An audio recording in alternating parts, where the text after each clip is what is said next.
Underdog is the leading place to make all your sports picks, and you can play now in your state. Millions of fans have already won billions making picks on Underdog, and it's easy. All you have to do is download the app and choose whether a player will go higher or lower on one of their stats. You can choose strikeouts, total bases, or home runs, or go higher or lower on three-pointers or rebounds. You can play with as little as $1. If you get everything right, you could win up to 1,000 times your money. This week, I'm looking at baseball, and as usual, Aaron Judge is my choice to go higher on the stats that involve his hitting. Download the Underdog app or go to UnderdogFantasy.com and sign up with promo code GARAGE to unlock a special offer of up to $1,000 in bonus cash when you make your first deposit. That's promo code GARAGE. Must be 18 plus, 19 plus in Alabama and Nebraska, 19 plus in Colorado for some games, 21 plus in Massachusetts and Arizona, and present in a state where Underdog Fantasy operates. Terms apply. Concerned with your play? Call 1-800-GAMBLER or visit ncp.gambling.org. In Arizona, call 1-800-NEXT-STEP or text NEXT STEP 53342. In New York, call the 24/7 Hope line at 1-877-8-HOPE-NY or text HOPE-NY. Here we go. This is the Weekly Scramble, a place where we chat about life over a cold one or two. It's time to belly up to the pod with Mike Fratelloni and your host, Chris Reavers. That's right. It's time for the Weekly Scramble podcast. My name is Chris Reavers, and with me, as always, his name is Mike Fratelloni. Hello, Michael. How you doing, Reavers? I'm doing good. We have so much to discuss today because it was a busy Memorial Day weekend, and I did want to start off the show because we dabble in the world of sports. I'm a huge sports fan. Sure. You're a big sports fan. So let's just kind of have this as a sports bonanza as our first segment. I guess I'll start off with this. I have to commend you. Why I think is that? you might have been right. Oh, wait. I got to get a piece of paper and a pencil.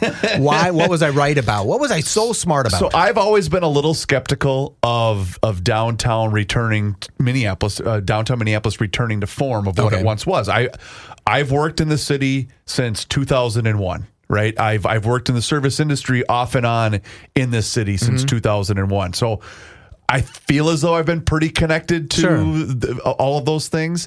I love the city of Minneapolis. Yeah. I do. It's why I wanted to move here. It's why I've wanted to work here. I love the city. Small town kid making it big in the big city. Yeah, come on. So Yeah. anyway, so Saturday, the boys and I kind of had a boys' weekend. All right. Initially, I was thinking about we would do a road trip and baseball and things like that. And the kid, Dad, we don't want to sit in the car that long. All right, cool. So we kind of did, like, our team had a couple of games. We went to the Twins game on Saturday, and I thought, here's what we'll do. The Twins are playing at 1. We'll go to the Twins game. After the Twins game, we'll go get something to eat, and then maybe we'll stick around and maybe see what Timberwolves tickets are going to be because they were playing Game 3 at Target Center. Okay, wait. You didn't actually think you'd be able to get Timberwolves tickets? I kind of did at first, but honest to God, I was looking at the and then I thought, okay, they basically got their doors blown off in the first 2 games. Sure. I thought maybe the temperature of fans wanting to go kind of went down because the reason I say that is last year I remember they had won the first 2 games against Denver. They came home and lost, they had lost a couple of games, and everyone thought the series was over. Yeah. In fact, the Nuggets had won 3 straight games, and they were coming home for Game 6, and tickets were not expensive at all. Oh, really? In fact, because I had contemplated taking my kids to that game, and the only reason I didn't, it was a school night. Okay. So I thought the same thing. Like, okay, Because God forbid they miss a day of 7th grade. well, you know what I mean. What the hell are you going to learn in 7th grade? I know, but anyway, so I thought, well, maybe we'll get lucky or whatever. And Sure. The tickets never. Basically, I kept looking at StubHub and SeatGeek and Ticket King. It's like any ticket that got below $200 was gone instantly. Okay. Right. So it was just like it wasn't going to happen. So anyway, but we went to. I'll give these people a credit. Tom's Watch Bar. Yeah, you love that place. It's a great spot, especially if you have kids. Sure. Because it's pretty, it's clean. The service is really, really fast. If they want to buy time, more power to them. Was your waiter great? She waitress it was. Yeah, she was very nice. Yeah, okay. And she was very thorough. Did she notice how adorable your children were? She sure did. Did she say to you, "These are adorable kids. I'd love a family like this"? No, she did not. She didn't say that? Okay. But no. Because they have some lookers there. They do. Yeah, and don't get me wrong. For those of you that are unaware, it's not this isn't a Hooters No, this situation. isn't a Hooters. It's legit a sports bar on steroids. Okay. Because there's 7 million TVs. It's really cool. So if you're with two other people and one wants to watch the baseball game and the other one wants to watch whatever. But it was neat because we were there for basically the first quarter. Mm-hmm. And, I mean, the place was packed. Sure. It was absolutely packed. And I do recall you telling me when Tom's Watch Bar opened, so I think it opened like right at the end of COVID or something. Yeah. And you were like, what are they thinking? I did say what that. What are they thinking? You are 100% And then you go there correct. kind of a lot. Yeah. Yeah. Well, if you I'm really enjoy that downtown, place. because I'll tell you, the reason I like it is twofold. Number one, there's always 7 million games on, so you have something to watch. But number two, it's convenient from the place where I like to park. It's you can walk there in like 2.5, 3 blocks. Yep, It's very, very easy. Anyway, so we did that, but before we did that, I thought, hey, I said, boys, let's take a quick walk around a couple of these blocks because I just wanted to see what was open and what places were Catch and were the not vibe open. a little bit. But honest to God, Mike, it felt like downtown was back. It really did. And again, I'll say this, I'll full disclosure here. The Twins had 30-some thousand people at the Saturday afternoon game, which is a lot of people. And then, of course, the Wolves were going to bring 20,000 standing room only people to that game that night. So there was a reason for many people to be downtown. But still, it felt like, oh my God, Minneapolis might be back. Did you introduce your boys to your favorite bartender at the Gay 90s? I did not. Carl wasn't working. No, he wasn't working that night. But I mean, the vibe felt good. It felt safe. It really Granted, you were there during the day. During the day, that is true. And I made it a point where I think so. Well, the first quarter must have ended at 8:15, somewhere in there. That's getting a little later. And I just said, because it's still light out at that time of the day, this time of the year. So I said, all right, boys, let's. So I paid the bill, and I said, all right, let's walk back to the car because I wanted to be back in the car before it got dark. I mean, if it was just me, it's a different story. But I got a 13 and a 10-year-old with me. But it was fun. He got the big Flava Flav Timberwolves chain. Oh, did he? Yeah. Oh, so good. it's like it was cool. It just, and I never once felt unsafe. Really? Right? There was good police presence all throughout the city. The only questionable character was a guy that was clearly strung out walking in the middle of the street, and my innocent 10-year-old goes, Dad, that's not safe for him to do that. And I said, well, buddy, that's probably not the most unsafe thing he's done today. He might not really care of safety. The way I phrased it to him, but no, it did. It really felt like it was back. It was cool. Well, that's good. I'm glad to hear that. We need some good news in Minneapolis. I've felt that Minneapolis is changing, right? And I've been expressing that vibe to you. That's why you said, I think you're right, Mike. Yep. But you hadn't seen it quite like that. But now you've had that feeling, some good experiences in downtown. And to be fair to downtown, 99% of the time it's great, right? Yeah. Actually, let me restate that. 99% of the time it's fine. It's fine. Right? Yep. And every once in a while it's not. Sometimes when it's not, it's really not. Well, and we had kind of discussed some of this on the Garage Logic podcast earlier today, in that, if like let's just say, because we were, not that I want to get into the George Floyd subject because I really, really don't. But if, because the subject had arisen, a week ago, that if Chauvin gets pardoned by President Trump, like, would all hell break loose? And unfortunately, I think that probably would be the case because I think there's a certain section of our society that's kind of just looking for a reason to cause trouble. That would be a pretty good one. Of all the pardons to make, that's probably. I mean, I hate to say it. Whether I don't know, some people feel that he's not guilty. Some people feel that he's 100% guilty. Right? Why do it if you're the president? Just put your head down on that one and say, I don't know what you're referring to. Next. Right. I have so much stuff to deal with. Why light the country up by pardoning him? And I get that's not for some people that's highly uncomfortable to hear because they don't believe he did something, right? They don't believe he murdered George Floyd, right? Although he acted like a complete D-bag by not saying, oh, this guy's not moving anymore. What's going on? Like, let's pay a little bit more attention to him from the video that I recall, right? He as he was just laying there not moving, he wasn't giving him like, are you okay? Like, he didn't give him that, like, hey, shake him on the shoulder a little bit thing. Right. That's all I'm going to say about George Floyd. Gotcha. It's a non-winning story. I did, however, kind of laugh when you told the story about your kids. You didn't want to keep them out because they'd miss school. So my daughter, right, they're wrapping up, right? So let me show you a little text message she sent me. She's trying to get out of school tomorrow.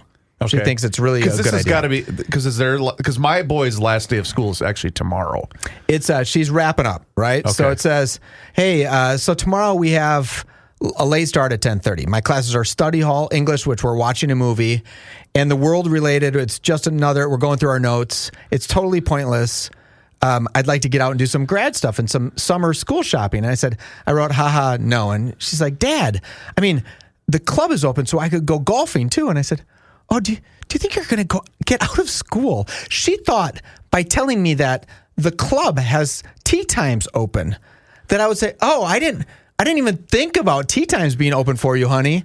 Surely don't go to school and go play golf. Right. Because you need to go shopping for grad party dresses and you want to play golf just because the private school you go to isn't super busy tomorrow. And I'm like, what color is the sky? I've ruined this kid.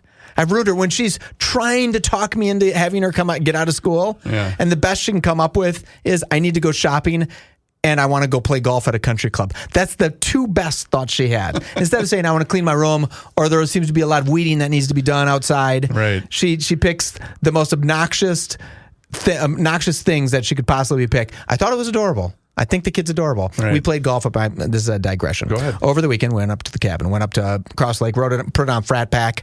Frat Pack people could not be nicer. I mean, I had 25 people say, you should be over here, showing me the pictures of parties they're having. A quick aside, I ran into a Frat Packer at the Coburn's grocery store in Belle Plaine. Oh, how cool is that? He just came up to me and said, I forget what number you had, but he gave me his number. I go, at first I'm like, the hell's this guy? He goes, yeah, I'm a Frat Packer. Oh, that's so cool. Oh, Jesus, I'm so sorry. Like, I just thought you were some random dude that came up to me and told me a number, not even putting two together. Sorry. Sure. Did he say 8647? Whatever. I can't remember what 8647 was kill President Trump. Remember that? James Comey did that. Yeah, that was a joke. That's right. So anyways, up at the cabin, one of my daughters likes to golf. And she said, let's go golf a couple times. And I said, okay. So we go out and we played a White Eagle up there in a different, it doesn't matter, I guess. Yep. But I have never had more fun than playing golf with my daughter. It's just her and I. We didn't have a foursome. It was just us two. No one was in front of us. No one was behind us. The courses were empty. She is just a real decent little golfer. And she's fast, right? Doesn't do 15 practice swings. She gets up and hits, and I don't take any practice swings. I get up and hit, right? And it was just such a pleasure. And then I thought to myself, is this what my dad feels like when we play golf together, right?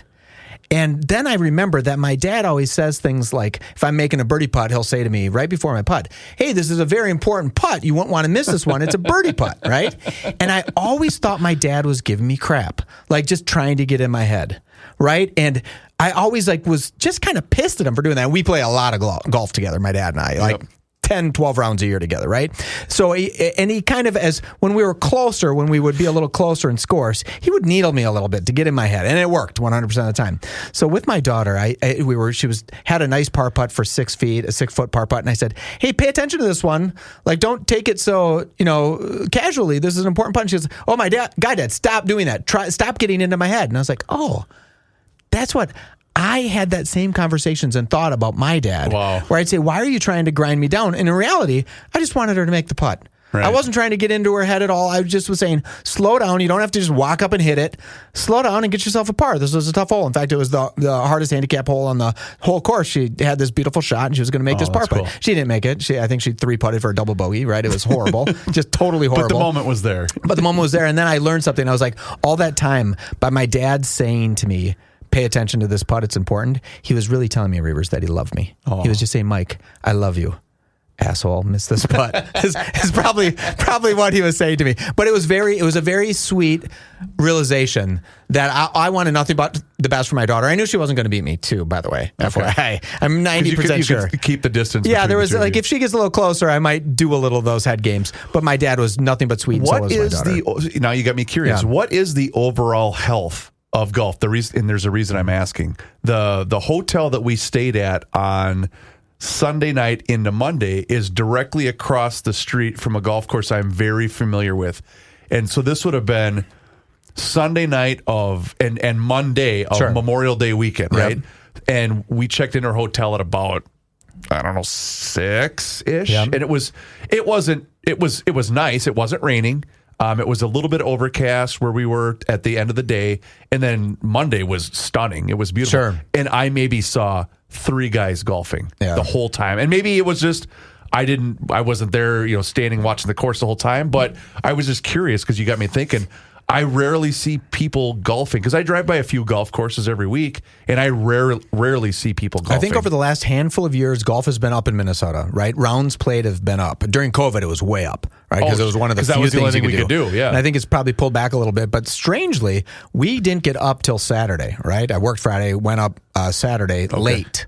And when we got there and we had to get a tee time for Sunday, I thought, there's no way we're going to get it. And White Eagle is this course in 50 Lakes, Minnesota. It's a beautiful golf course. Okay. I mean, beautiful. And it's not terribly expensive. The two of us played late. We played late, and only 9 holes, but it was like $90 for two of us with a cart, right? Relatively inexpensive for that nice of a course. And it was wide open. I was like, what the hell? What's going on? Wow. And then the next morning, Memorial Day, I thought for sure we weren't going to get a tee time.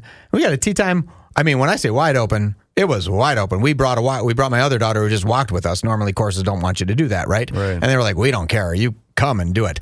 I did. It was really, really, I was going to laugh about a horrible, horrible sign that they put in the bathroom of one of these fine courses. It wasn't either of the courses I just explained to you, but it was a sign about making sure you flush the toilet. And I thought, what a horrible sign to put in your golf course spot.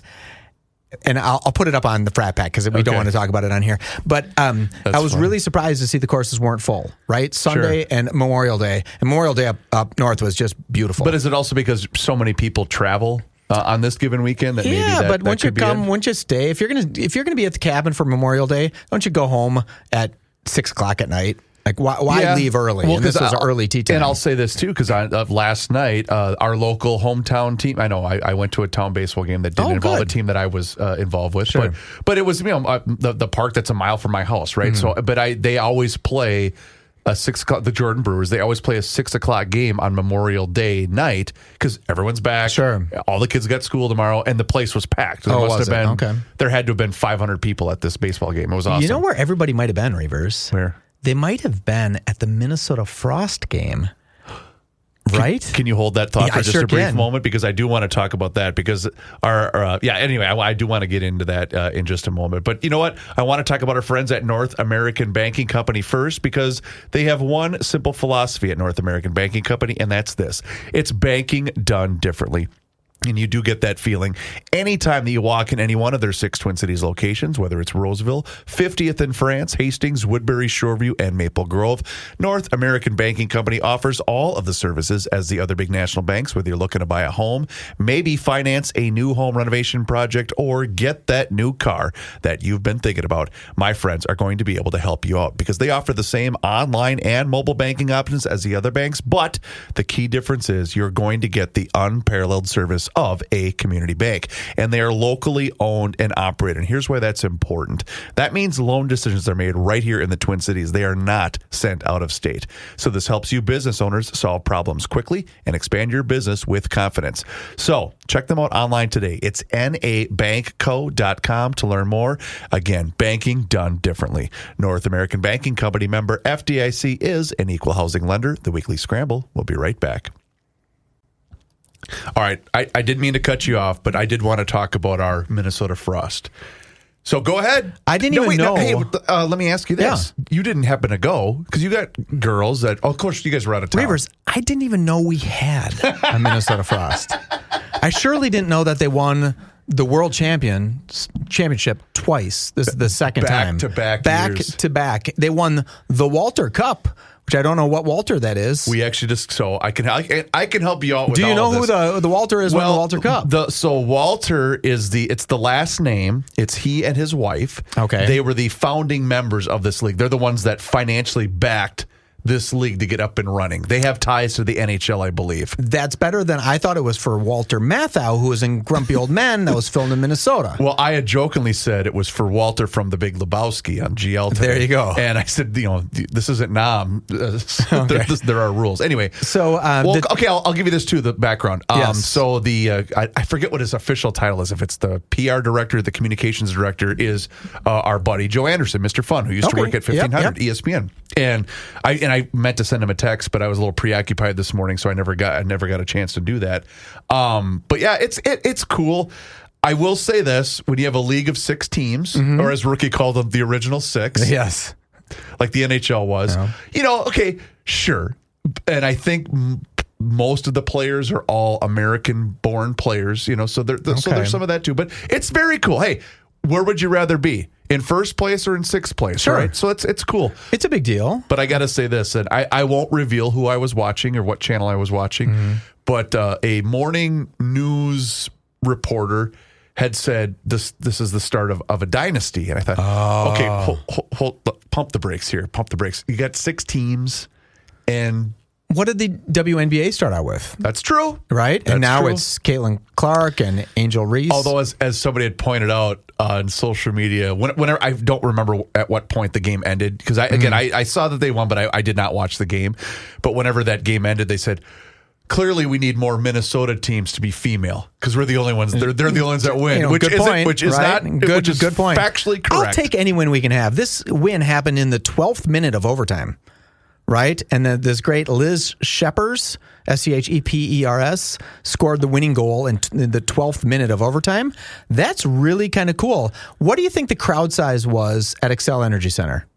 Oh, well, I know they only sell tickets for the lower bowl, which is what? So that's got to be half of capacity, maybe a little bit more than half of capacity. So I'm going to guess 10,000. You think 10,000 people showed up? Oh, 11,024 showed up. Okay. That's a lot of people to bring into Xcel on a beautiful day in the summertime. Absolutely. Right? Granted, it was the final game of the championships. We're the state of hockey. We are the state of hockey. So, good for you. Congratulations. They played. Do you have any idea who they played?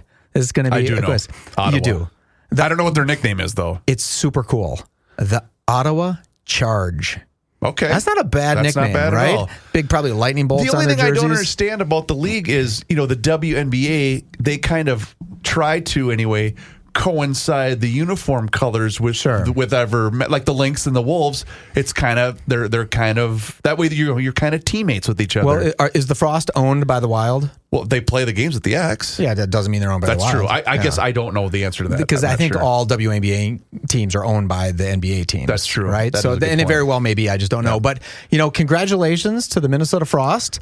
Let's go for a three-peat. Now, what's nice is if they don't three-peat next year, we can say, oh my God, what a flash in the pan these guys are. We can complain that they don't do it. Right? You mentioned Caitlyn Clark. Mm-hmm. And you had asked me before the show if we, meaning the Garage Logic podcast, has discussed Caitlyn Clark and Angel Reese. Mm-hmm. And my question to you is, do you know how far back this little rivalry goes? Are you familiar with the story at all? No, I just am watching a lot of memes where this would be a much better rivalry if Angel Reese could score. Right? Oh, do you know who Jason Whitlock is? Go ahead. Yes, I do. So Whitlock had one of the best lines about this because he thinks Angel Reese is a fraud. He said this rivalry between Angel Reese and Caitlyn Clark would be a lot better if Angel Reese could actually play basketball. Yeah. Because she can't. She's not very good. No, and it stems from, well, there's obviously a racial component to it, and I do not want to. Oh yeah, I do not want to get into that whatsoever. So there is that, but it's 100% based out of jealousy. Because what I don't understand is, and I heard an interview on a national show that I listened to, and I do not remember the female that had said this, because I want to give her credit because she's so spot on with this analysis, and she said basically the people that are so mad at Caitlyn Clark need to have the opposite reaction to her. Sure. Because she has brought so much more attention to Why women's is basketball. She the evil one. But it's jealousy. That's 100% what this is about. It's because of the attention she gets on ESPN, the national outlets, but also because of the sponsorship money that she's getting. Yeah. And this started basically when she was, a freshman or sophomore at Iowa? Yeah. And then she and Angel Reese had a clash in the NCAA tournament. I believe it was in the championship game where LSU, who Angel Reese had played for in college, and LSU had beat Iowa either in the championship game or to go to the championship game. I can't remember, but it was in the Final Four. Sure. And so that's where this rivalry started. And of course, what does sports love? Sports love drama. Sports love rivalry. Sports love, like when the Red Sox and the Yankees used to hate each other and brawl all the time. Oh my God, it was the lead story on SportsCenter. But why is Caitlyn Clark the anti-hero for this league? But she's not. She is to like 2% of the people that pay attention to the WNBA. No, she's not. People hate her. I'm saying fans. Yeah, but you think fans? You think everyone loves her? It seems like every single thing I see, people are just like, I can't believe she's doing this. I mean, it really, and coaches are ripping on her, players are ripping on her. It's like, hey, if you want this league to become something, this girl drags in the crowds, right? I would go to watch a game with her in it because I think that would be so cool. And I can't think of another sport where the sport's top player or the biggest name in that sport, let's put it that way, the biggest name in the sport is the anti-hero. Oh, I can give you 100 examples. Where they're all the anti-heroes? Tom Brady, chief among them. You think people hate Tom Brady? Oh, my God. Do you pay attention to football? Okay, this is a great question. Do you think more people hate Tom Brady than they do Caitlyn Clark? Well, just because of how popular football is. As a ratio. Yes, and I'll tell you why. What? Yes, and I'll tell you why. People love him. Because, some do. Like, I was a fan of Brady. My kid's a fan of Tom Brady. You love Tom Brady. Okay. Probably. Yes. But not in that kind of way. Yeah, probably, maybe. Yeah, if he's in town, I'll go introduce him to Carl at the gay 90s. Hit me up. But because there's so many facets and tentacles to the hatred of Tom Brady. Okay. It's the winning, no doubt about it. Okay. And which again, we like the fresh new thing until it becomes a consistent thing. Okay. Like the Yankees. People hate the Yankees. Okay. So that was my other example. Yeah. Anyway, but Brady, because of, there was so many, the deflate gate, the cheating scandal with the photographs at the Super Bowl, all of that stuff, right? So they're cheating. He's a cheater. We don't like cheaters in this cheating country. And so, but he's also pretty good at football, right? Yeah. He's a pretty good quarterback. He happens to be the best. So there's that element of it, but it's he's the good-looking quarterback. He's got the supermodel, had the supermodel wife. And, I'm sure he's hurting for companionship right now. It's probably lonely. And now he's got the $300 million broadcasting job, which he's great at. Pretty damn good. I don't. I mean, I really want him to be. He's good. no Tony Romo. I know you hate Romo. Romo's the best. It's not that I hate Romo. It's just I want to say, buddy, settle down. And again, that's me saying. Yeah. Because I get pretty excited when I'm in front of a microphone. Sure. But that's just how I am. Yeah. You know me. But you're a podcast professor. So there's that element of it too. But we all love the villain in sports, even though we want to hate the villain in sports. Although I will say this, I genuinely hate the New York Yankees. There's no doubt about it. Dennis Rodman is a villain in sports for me. Right? Okay, Michael Jordan. Most of the country, I think, liked him, but there were people that hated him. 1 or 2%. Michael Jordan had to be. I'm trying to think if you're saying other players hated him or the population at large. I'll give you a current example. LeBron James. He's about as polarizing as a professional athlete can get. Yeah, okay. But is he the anti-hero? Do people go and hate? Oh, yeah. Yeah. Do you go to a game to hate LeBron James? Oh, for sure. Let's go back to Brady for a second. Did you see the reaction of him being at the Indy 500? No. He got booed. I wish I had. Why? Because Indianapolis, the Colts, the whole element of it. What? He's not one of us. He's a fraud. He got booed mercilessly at the Indy 500. Which, by the way, I've never been. I've always wanted to go. That would be something fun. Did you see the flyover? It was pretty cool. I did not, because our guy Kenny Olson was down there for the race, and I was really jealous for about 60 seconds. And then I saw that there was maybe 500,000 people at this race, and went, that's going to take you 2 weeks to get out of there. No, thank you. And they raced for like a month before that in Indy. They're there for a month. They live there at that racetrack. Oh, I did not know that. Yeah, they're racing all the way up into practicing, racing. Indy's like a 1 month long thing. They have their RVs and they live there for a month. You're kidding. No, it's shockingly interesting how much time they spend there. I did not know that. Yeah, so the last 3 races I'm making that 3 number up, but the last couple weeks worth of races are all that. And again, I am not a quote unquote massive racing fan. I think the sport's cool. Sure. I just don't. I'm not a super fan of it at all. But I go, I'll check this out for a few minutes or whatever. But yeah, because I'll tell you this. We were talking about this briefly before the show. That Brad Pitt F1 movie. Again, apples and oranges, but yes. It does look.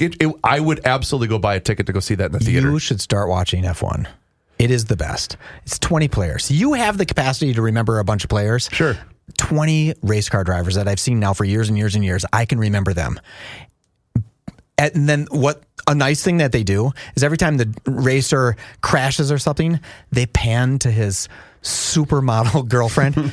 Every one of them is a stud, and every date that they have, and they say, I find that shocking, they say by his the way. paramour or his partner. They never say like his baby mama or anything like that. Right. And it's just these European models, right? Just stunning Ferraris, as I'm air quoting, Right. you know what I mean? Right. And it's such a cool thing, and it's so worldwide, and it's such a thing. The big problem with last week's race, right? They have a race over the Memorial Day weekend, and it's at Monaco, and Monaco is just so Stunning. cool, Yeah. so cool, but you can't pass. Right, it's impossible to pass. The road's too skinny.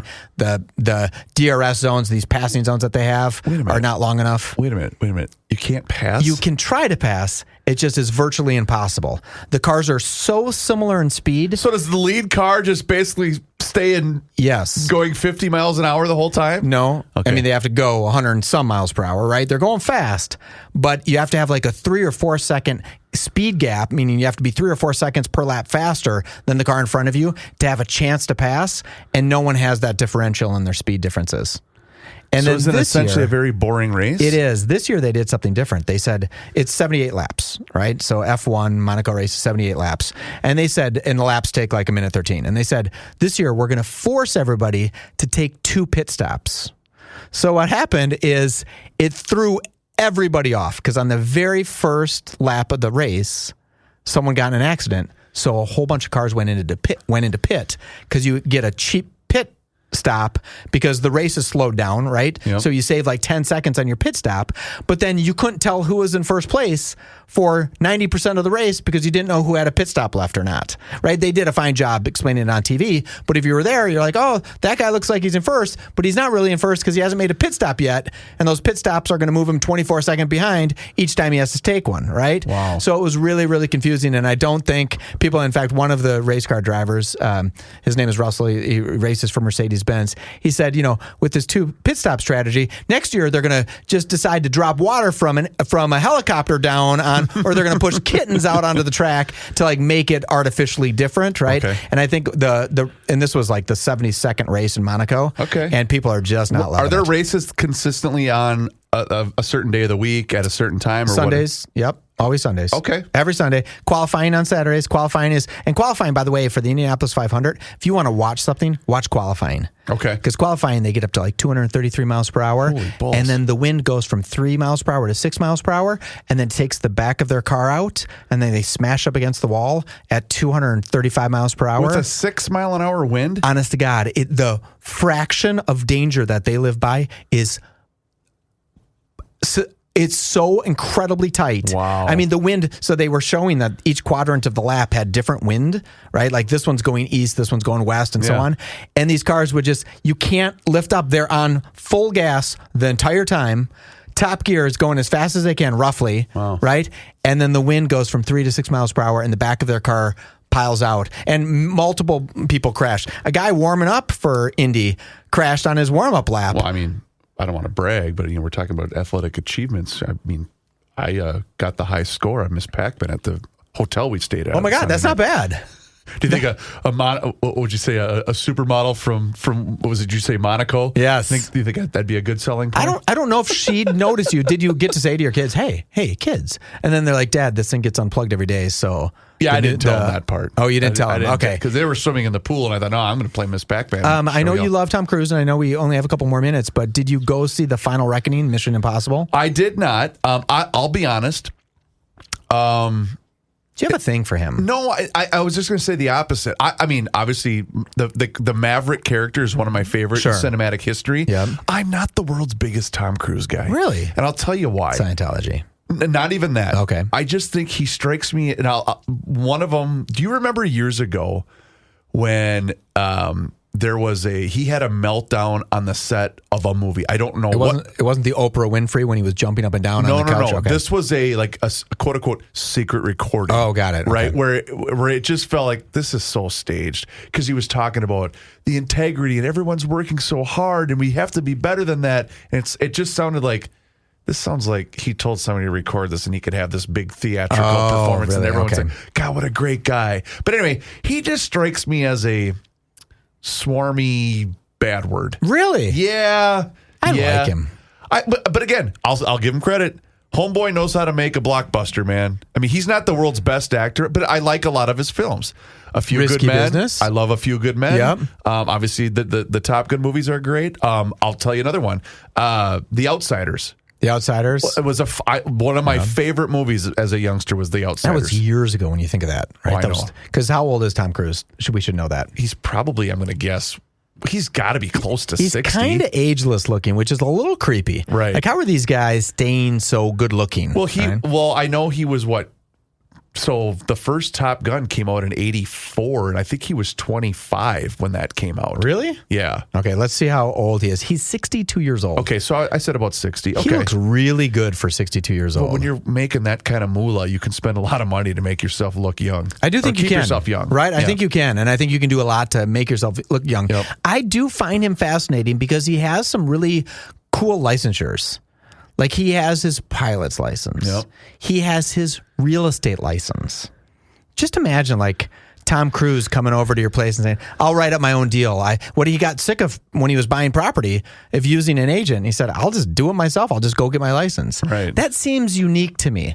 That seems like a guy that I'd like, right? Where he just doesn't have somebody for it. I'm good. I'll just do it on my own. And like, who's the guy who has a pilot's license? Because I think Tom has his pilot's license, but who's the other actor? John Travolta. Okay. Like, he flies for Qantas. That's kind of, he's like an actual pilot that works for Qantas. That is really, really cool. That's pretty cool. I find that just really exciting. Yeah, it's that different kind of life that, neither one of us are probably ever going to lead, where it's just, you can just go ahead and go do that. That's pretty cool. Yeah, Shaquille O'Neal, like, he got his PhD, right? Yep. That's kind of cool. Yeah. I just find that, let's see what, I'll look this up as you would say something really cool. Okay, because I guess the thing with Tom, too, is like the Mission Impossible stuff. Like, I get there's obviously a massive audience for that because they're on Mission Impossible 19. This is the final one, even though we're going to make 5 more, right? I get that there's an appetite for that. There's a crowd that continuously wants that type of movie. Sure. It's why the Marvel superhero movies, they're never going to stop making them. They all seem the exact same. Because everyone keeps going to watch them, and that's fine. They're just not my cup of tea. We do a lot of the same thing on this show. Every year we make greatness and people come back and listen. That's true. So real quick, Tom Cruise he has a licensed pilot capable of flying several aircraft, including commercial jets, fighter planes, helicopters. Wow. That's not so easy, right? He holds an acrobatic pilot's license, allowing him to perform high-speed maneuvers. He also has a motorcycle license, recreational and navigational boating license, parachuting license, scuba diving license, and a real estate license. Wow. Reavers, I have a license to kill and my driver's license. That's all I got. That is pretty impressive. Wow. I don't know. All I know, Reavers, is that I'm getting a new job. Oh, I did not know this. Yeah, I applied for a job hanging mirrors. Oh. It's something I can really see myself doing.